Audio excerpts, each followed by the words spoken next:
Hey guys, my name is Circle Tiff and I have type 1 diabetes. Most of you may be like, why are you saying that? I don't even bring it up in normal conversation and I have it. But the topic of today's video is diabetes frequently asked questions. This is type 1 centered. It's centered around type 1 diabetes. In my family there's type 1s and type 2s. I'm not trying to be horribly biased against type 2, but this is going to be for type 1s. I'm going to tell you this so you know. You can share this, spread it around so we don't have to hear it, but we hear these questions every day of our lives. It's going to happen. People want to know, and people want to guess and stuff like that. It's nice that you want to know. But maybe if we hear it less often, we won't get so mad at you when you ask. So question number 1. Billions and billions and billions and billions of times I hear this. Can you eat that? You can be talking about cookies, pizza, anything. It's can you eat that? The answer to that question is yes. Unless I don't have working teeth or my stomach has exploded, I can eat that. No matter what you're asking me to eat. I can mentally calculate the carbohydrates of anything you throw in front of me. It can be as simple as a cookie, a piece of cake, pizza, pasta, whatever you throw in front of me. I might have to look it up, but calculate the carbs in pure sugar. Because it's not the sugar content that is making me have a high blood sugar. You may think that, but it's not. It's the carbohydrate content in food. Because, yes, everything has carbs. There's certain things that don't, but almost everything does. And everything has sugar. Even that piece of pizza that you'd rather me eat over a cookie, the cookie's not going to be as much of a problem as a piece of pizza. As a piece of pizza, because the carbohydrates, it's not as simple as the carbohydrates in a cookie. But yet, I can eat both. So, throw us a pint of ice cream, we will devour that whole thing, and then we will dose for it and be at a very relatively good blood sugar unless something went wrong 2 to 4 hours later. Question number 2. Is it because you ate too much sugar? This kind of correlates with question 1, because it's not the sugar content in foods, it's the carbohydrates. But honestly, I'd much rather say yes in this question so I'd know why I got it. But my childhood was like every other childhood. I gorged and devoured everything in sight up until a little bit around 9, which is when I got, I'm done eating. Because I'd sit there. You know those big bags of Doritos. I would devour that in 30 minutes. I'm not joking here. It was awesome. And I was like every other kid on Halloween. Dude, you just want to gorge on your candy. It's awesome. You get that stomach ache after, and you know you regret it, but at the same time you don't because it's candy. But that didn't cause my diabetes. Because if it would have caused my diabetes, 100% of the world would have it. Unless you haven't eaten that much candy, all this in your life.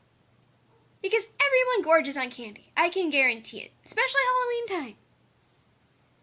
But no, it's not because I ate too much sugar. But you're not fat.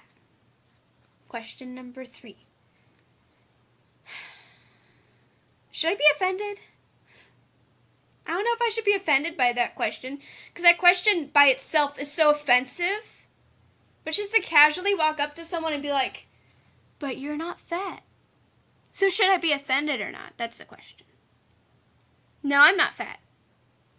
As I recall, when I was diagnosed, I was skin and bones. You could see almost every bone on my body. It was scary. So no, I'm not fat. But at the same time, you may be thinking diabetes is a whole, and that's not a whole. It's 2 separate things. Separate things. There's type 1 and type 2. I'm not trying to be rude. I have type 2s in my family, and I hope none of them get offended by this. Especially Grandma. But type 2s are normally, not always, associated with a poor diet and lifestyle. And they lose weight. But the reason they're type 2 is because of fatty deposits on the cells. So I can see why you're asking me why I'm not fat. At the same time, I can't because you're not educated enough to know there's 2 types and what's going on in those types. Question number 4. This can be any cure-all you've heard about diabetes. Why don't you try sugar, cinnamon, yada, yada, yada, yada. Insert remedy here. I don't know what even you would say, but I've heard cinnamon so many times. Those won't cure diabetes. Those won't help diabetes. Those won't do anything but put some herb in my body. To be honest, if I heard that cinnamon would cure my diabetes or help me substantially not take as much insulin, because I'm on a 5-to-1 and a 4-to-1 ratio here, I would be eating insulin like I drink water. I would be shoveling it in my mouth by the boatload, but it doesn't help. Okay. Question number 5. Why don't you just get a new pancreas? I can't do that. I can't expect to go into a hospital every 10 years for surgery and expect to 1, live, 2, for the pancreas to work. You can't just go and replace it and replace it and replace it without something majorly happening to your body. So I can't just get a new pancreas. Okay. Question number 6. Why do you stab yourself? This question baffles me. I'm not stabbing myself. If I was stabbing myself, I'd be dead right now. This is an insulin needle. Yes, this needle is gigantic. Not really. I've seen bigger. But I'm not stabbing myself. Like, even with my pump and inserting this baby boy here, I'm not stabbing myself. I'm inserting a needle in me, yes, but I don't consider it to be stabbing myself, especially if it's saving my life here. You kind of got to look at things at a different perspective and brace yourself when you have diabetes, because you're going to be coming in contact with needles, upon needles, upon needles, needles, so many needles, and you have to get over it sometime. I get it. I'm not over it now, and I've had it for 5 years. But sometime you gotta just be like, okay, it's gonna be okay. You just gotta, yeah. And this correlates to more of the insulin pump category. Is that a pager, a camera, a cell phone, an MP3 player? No, it's an insulin pump. Or artificial pancreas, if you really want to call it that. It has insulin in it.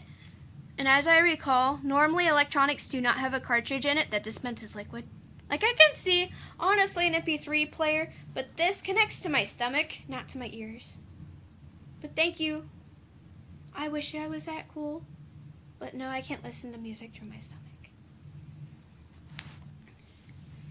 Okay, this corresponds to shot takers, pen takers, whatever people fall into that category.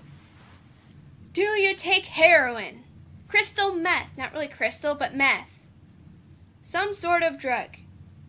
Normally I hear those drugs being taken in the veins. I'm taking it in my stomach, my leg, my arm. You don't take it in the fatty parts to get your instant, oh my god, I'm high. No, you don't. So, to answer that, no. We are not on drugs. We would much rather be on some sort of drug to get a high than to get a drug to avoid a high. That just like ruins the name of drugs, if you think about it. Okay.